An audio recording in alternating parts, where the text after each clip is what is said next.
हिंदुस्तान का जब बंटवारा हुआ था तब एक बात हुई थी कि जो अल्पसंख्यक हो गए उनको कोई ना कोई तो उनको जो है प्रोटेक्शन दिया जाएगा। हिंदुस्तान में भी अल्पसंख्यकों को प्रोटेक्शन दिया गया था, फिर वो अल्पसंख्यक मुसलमान भाई हो, क्रिश्चियन हो, बुद्ध हो, उनको प्रोटेक्शन दिया गया था।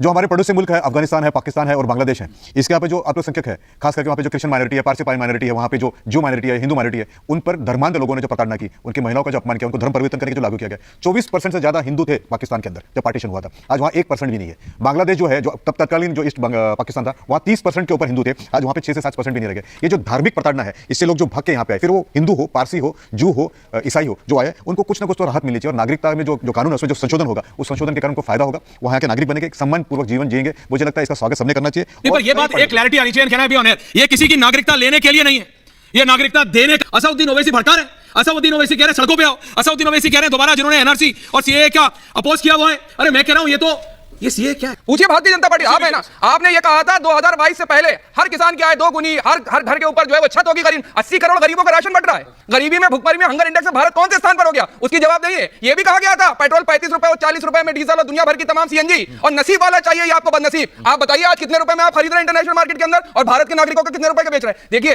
ये मैं बार बार कह रहा हूं, चुनाव से पहले फुस्सी बम साबित हुआ। CAA का कानून इस वक्त चुनावी मुद्दों में भारतीय जनता पार्टी के लिए बैकफायर का काम करेगा। और आज भारत की जनता आपसे बड़ी जिम्मेदारी कह रहा हूं, आज जो चुनाव होगा वो देश के संविधान को बचाने के लिए होगा। एक इलेक्शन होगा जो देश के संविधान को बचाने के लिए होगा। भारतीय जनता पार्टी को करारी। सुबह जी सत्यावास, मैं सिर्फ इतना पूछ रहा हूं, आपने जितना बोला बहुत बिल्कुल ठीक बोला। मैं सिर्फ बोल रहा हूं बीजेपी ने कोई वादा अनंत विजय जी चलिए मान लिया, पूरा नहीं करा, सही जवाब की बात मैंने मान ली। लेकिन मैं दोबारा पूछ रहा हूं, सीए नागरिकता छीनने का कानून है, जैसा कि कोई राजनीतिक दल कर रहे हैं कि नागरिकता देने का कानून है। ये तो नागरिकता दे रहे हैं ना, छीन नहीं रहे। जो इतना बात बताया जा रहा था कि मुसलमानों के खिलाफ है, मुसलमानों की नागरिकता छीन लेंगे, जो बीजेपी के खिलाफ वोट देना चाहते हैं उनकी वो बेसिक गारंटी ले लेंगे, वो सब काम, वो सब कुछ नहीं है। नागरिकता दे रहा है आनंद विजय जी। आनंद जी, अब मैं ऐश्वर्या जी क्या कहूं, इन लोगों को थोड़ा बहुत पढ़ना लिखना चाहिए, और कानून के बारे में बगैर पढ़े देश को हिंदू मुसलमान में बांटना उचित नहीं है। ये कानून के बारे में जान तो लीजिए कि क्या कानून है, उसके बाद हिंदू मुसलमान जितना सूट करता है करते रहिए। वैसे जैसे लोग हिंदू मुसलमान करते रहेंगे, मुझे लगता है कि इनकी दुकान ही बंद हो जाएगी अगर ये हिंदू मुसलमान नहीं करेंगे। अगर आप ये क्या स्वस्थ राजनीति की ओर देश को ले जाने के बजाय आप लोग हिंदू मुसलमान में करने वाले, सीए में किसकी नागरिकता जा रही है ये कोई बता दे मुझे।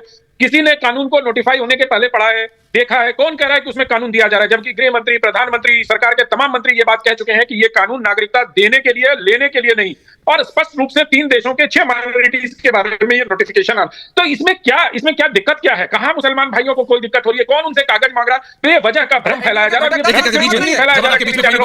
जितने प्रकार के आप देखेंगे इकोसिस्टम में औजार हो सकते हैं, ऑल दैट ब्रिज से डॉक्यूमेंट्री आया था, उसमें भी ये बात कही जा रही है कि अरे तुम्हारे कागज मांग लिए जाएंगे, तुम्हें बाहर कर दिया जाएगा। जाने कहां से ये लोग, कल्पनाशीलता की भी एक सीमा होती है। आप कोई भी काल्पनिक चीजें ले आइए तो फिक्शन लिखो ना भाई, फिक्शन लिखो। क्यों आप ये सारी चीजें कर रहे हो? आप फिक्शन लिखो, बढ़िया फिक्शन बाजी करो, फिक्शन आपकी चलेगी। क्यों देश को हिंदू मुसलमान में बांटने का प्रयास कर रहे हो? 2 समुदाय जो एकदम अच्छे से रह रहे हैं, बीजेपी के खिलाफ जो वोट करेंगे उनकी नागरिकता चली जाएगी, वो गलत है, सरासर गलत है। नहीं, देखिए ऐसा है कि ऐश्वर्या जी बिल्कुल आप सही कह रहे हैं, जो बयान आ रहा है वो बिल्कुल यही आ रहा है। गृह मंत्री भी यही समझाने की कोशिश कर रहे हैं और हम भी यही समझने की कोशिश कर रहे हैं। लेकिन आप बताइए कि आसाम में एनआरसी हो गई, वहां पे 28-30 लाख ऐसे लोग हैं जो अपनी शहरियत साबित नहीं कर पाए। तो इसको शरीयत नहीं, तो आप ही के डेटा के हिसाब से, मेरे पास वो वेरीफाइड नहीं, लेकिन आप, मैं ये कह रहा हूं कि किसी एक खास मतलब के खिलाफ नहीं है। हम कह रहे हैं इससे पहले भी शहरियत जो है सिटीजनशिप दी जाती रही, कोई नई चीज नहीं है। दी गई है, मोदी गवर्नमेंट में दी गई, मुसलमानों को भी दी गई है। लेकिन ये जो पूरा बनाया जा रहा है, मैं उस पर बात कर रहा हूं कि ये जो सीए है ये एनआरसी के लिए है। और ये आसाम में जब क्राइसिस पैदा हुई तब ये चीज सामने आई, नंबर 1। नंबर 2, जहां तक बार बार ऐलान किया जा रहा है कौन मुखालफत कर रहा है? और फिर ये तो मोदी सरकार है। मोदी सरकार तो इतनी स्ट्रांग है कि जब चाहती है नोटबंदी का ऐलान कर देती है, जब चाहती है जीएसटी जैसा कानून लेकर के आती है, जब चाहती है ये लॉकडाउन कर देती है बगैर किसी से मशवरा किए। तो इसलिए इस सरकार तो कानून ही बन गया है, तो लागू करने में लागू कर रहा हूं लागू कर दिया। ऐश्वर्या, अभी मुमताज जी ने एक बात कही, मुमताज जी ने एक बात कही कि असम में कुछ लोग अपनी नागरिकता साबित नहीं कर पाए, जिसमें मुसलमान भी है, हिंदू भी है। तो ये बात तो स्पष्ट हो गई कि ये बात नागरिक होने की और ना नागरिक होने का मुद्दा है, हिंदू या मुसलमान होने का नहीं है। हर देश में एक नेशनल रजिस्टर ऑफ सिटीजंस होता है कि कौन उस देश के नागरिक हैं और कौन उस देश के रेजिडेंट्स हैं। ये रजिस्टर इसलिए जरूरी होता है क्योंकि हमारे संविधान में बहुत से ऐसे मौलिक अधिकार हैं जो केवल और केवल नागरिकों के लिए हैं। आज जो है बहुत सारी घुसपैठी है, बहुत सारे इंपोस्टर्स फर्जी आधार आईडी कार्ड बना के हमारे देश में नागरिक बन के रहने लगते हैं और हमारे भाई बहनों के हक को वो लोग खा जाते हैं और हमारा बच्चा बेचारा बेरोजगार घूमता रहता है। जवाद जी को बेरोजगारी की चिंता थी ना, तो आपकी बेरोजगारी की चिंता का भी समाधान हो जाएगा। भारत के बच्चों को रोजगार मिलेगा जो बहुत सारे इंपोस्टर्स खा जाते हैं। दूसरी बात देखिए, मैं किसी के बीच में नहीं बोली। कोई नहीं दूसरी बोला, बात, शांति से, जब 100% देश का विभाजन हुआ ऐश्वर्या, मैम। नेहरू लियाकत पैक्ट हुआ हाँ। कि भाई जो पाकिस्तान में जो अल्पसंख्यक जी। हिंदू रह गए हैं जी। उनके साथ अगर कुछ बुरा हो तो आप उनकी रक्षा कीजिएगा। जी। जो भारत में मुसलमान रह गए हैं उनको हम अल्पसंख्यक का दर्जा जी। देते हैं, उनके साथ कुछ बुरा ना हो इसकी गारंटी हम लेते हैं। अच्छा। भारत ने तो उस वादे को निभाया। 10% मुसलमान थे, आज 15% हो गए हैं। 20-30 करोड़ हैं 140 करोड़ में से, लेकिन फिर भी आज भी अल्पसंख्यक कहलाते हैं और सारी सुख सुविधाएं, फैसिलिटीज, सब्सिडीज, जी। पॉलिसीज सब कुछ अल्पसंख्यकवाद के नाम पर उनको मिलती हैं। लेकिन वहां इसके उलट पाकिस्तान में क्या हुआ? 22% पॉपुलेशन मात्र 2% रह गई है। फोर्सफुल कन्वर्जन होते हैं, बहन बेटियों के साथ दुष्कर्म होता है। वो लोग जिनको एक बेसिक जीने का अधिकार भी नहीं मिल रहा और एक कानून, एक पैक्ट कह चुका था कि उनको वो अधिकार मिलना है। सबसे पहला मेरा सवाल यह है कि अगर भारत में मुसलमान को अल्पसंख्यक होने के नाते प्रोटेक्शन मिलता है, इसके बावजूद कि मुसलमान अल्पसंख्यक नहीं है तब भी उसको प्रोटेक्शन मिलता है, तो पाकिस्तान, बांग्लादेश और अफगानिस्तान में अगर कुछ ऐसे फंसे हुए लोग हैं बेचारे माइनॉरिटीज जिनके साथ बुरा हो रहा है, तो वही अल्पसंख्यक के अधिकार उनको क्यों ना मिले? क्या point है? taken, आपका कोई अधिकार point taken, आदिल जी, आदिल जी। अधिकार अपनी जगह है, point लेकिन taken। वही अधिकार किसी दूसरे को क्यों ना मिले? Point taken. सुबह जी आदिल जी के पास जा रहा हूं। एआईएमआईएम के प्रवक्ता हैं, पटना से जुड़े हुए हैं आदिल हसन जी। आपके नेता असाउद्दीन साहब कह रहे हैं वो सबको दोबारा कॉल कर रहे हैं कि सड़कों पे उतरिए। किस लिए आदिल जी? किस लिए?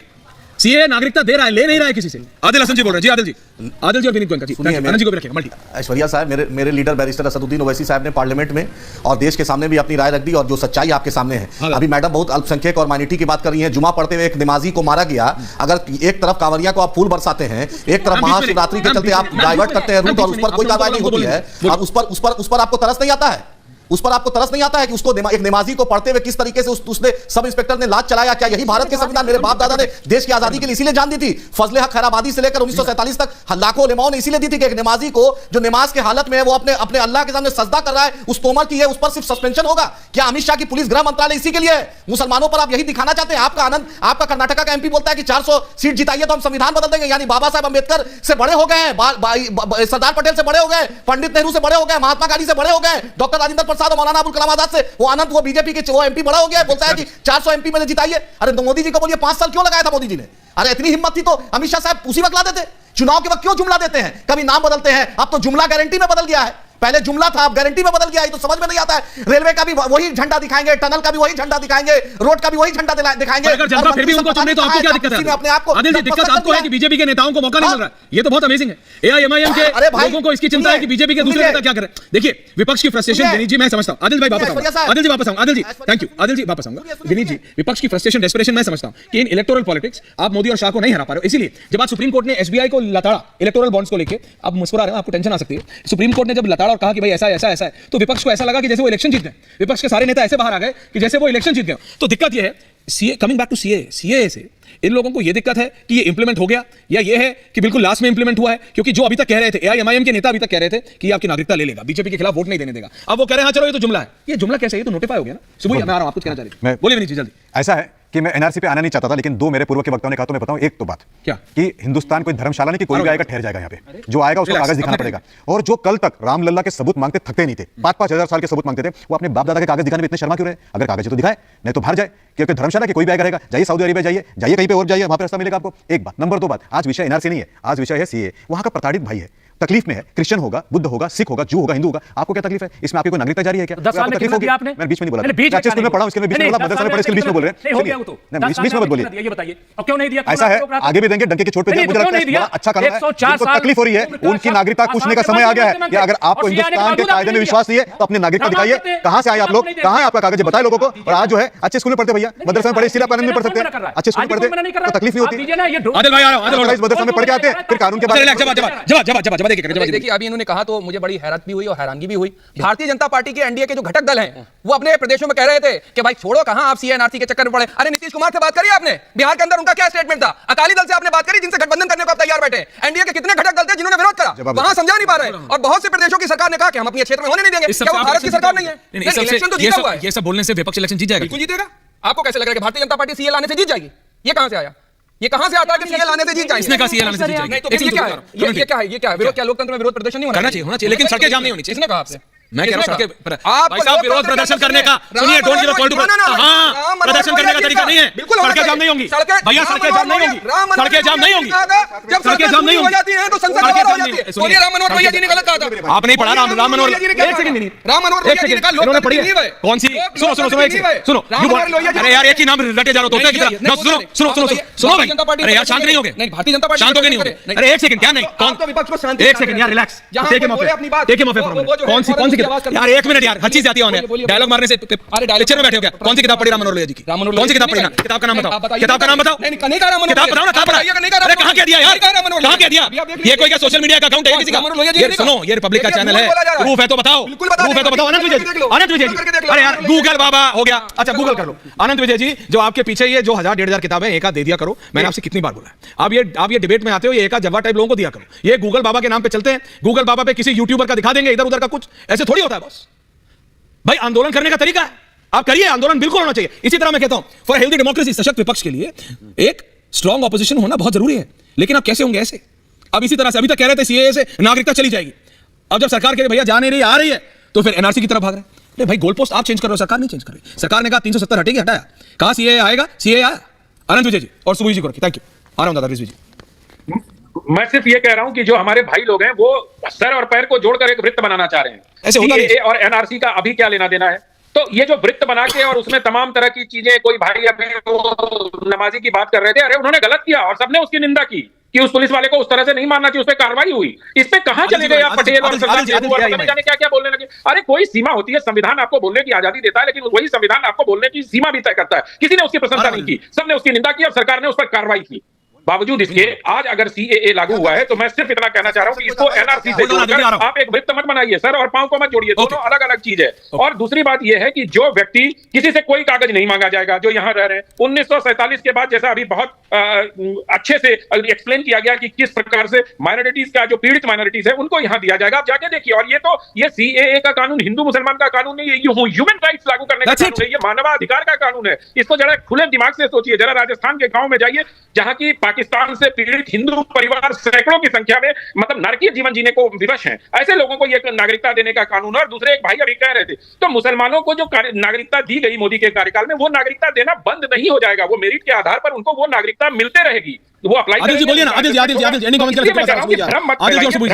बिना मतलब इसको आप चुनावी राजनीति से जोड़ के लोगों को भड़काने का जो काम आदिल जी बोलिए, गलत कर रहे हैं। और मुझे लगता है कि ये काम वही लोग कर रहे हैं जिनकी संविधान में आस्था नहीं है। जो साहब सऊदी अरब की बात कर रहे थे, वहां जाने उनके कि भारत की उनके बाप का मुल्क है क्या? भारत बिल्कुल है, हम सबका है, आपका भी उतना है, मेरे बाप दादों का मुल्क है ये, मेरे बाप दादों का मुल्क है, हम सबका है, बिल्कुल है ये, बिल्कुल बात है। घुसपैठियों का है क्या? बाहर से धर्मशाला है क्या? कोई भी आएगा रहेगा यहाँ पे? 2014 से हुए, बाहर से आएगा रहेंगे यहाँ पे? ये धर्मशाला है, हमारा सबका है। अच्छा टॉपिक पे, बाप दादों का ही है ये, किसी के बाप का मुल्क नहीं है, बिल्कुल है, सब हमारा ही है। आदिल जी आपका भी उतना है जितना मेरा है, जितना इनका है, होंगे आप आएंगे, मेहरबानी करेंगे। कौन सी है? आप तो नाम तो बता दीजिए कि फजले खैराबादी से लेकर टीपू सुल्तान से लेकर कितना लोगों ने जान दिया इस देश के लिए? किसने जान दिया? क्या बात करते हो? इतिहास पढ़ते हैं, मदरसा में पढ़ के आते हैं।